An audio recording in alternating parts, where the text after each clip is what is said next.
ஆதியாகமம் 23:6.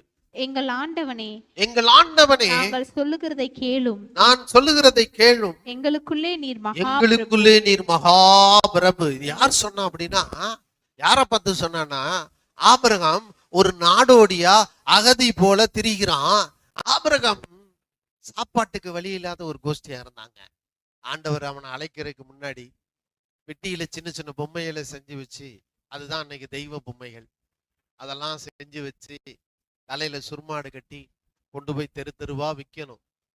வித்து வர்றதுலதான் சாப்பிடணும். அப்படி வாழ்க்கை இருந்தவன் கர்த்தர் அவன் ஜனங்களுக்குள்ள எப்படி வச்சாருன்னா, அங்க இருக்கிற ஜனங்கள்லாம் சொல்றாங்க, நீர் எங்களுக்குள்ளே மகாபிரபு. அந்த ஆபிரகாம அங்க இருக்கிற ஜனங்க, ஆபிரகாமுடைய மனைவி இறந்துட்டா, அவ சாரால புதைக்கிறக்காண்டி இடம் தேடிக்கிட்டு இருக்கும்போது காசு கொடுத்தா வாங்க மாட்டான் அந்த ஊருக்காரன்.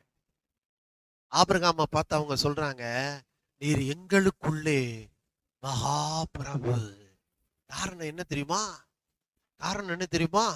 அவனுக்குள்ளே இருந்த அந்த யெகோவா தேவன், அந்த யாவே தேவன், அந்த எல்ஷடாய் சர்வ வல்லமையுள்ள தேவன். ஆதியாகமம் 17:1 இன்ட்ரோடக்ஷன் ஆவாரு. நான் சர்வ வல்லமையுள்ள தேவன் சொன்னாரே, அவர்தான் அந்த ஜனங்களுக்குள்ளே அவனை மேன்மையாக மகா பிரபுவாக வைத்திருந்தார்.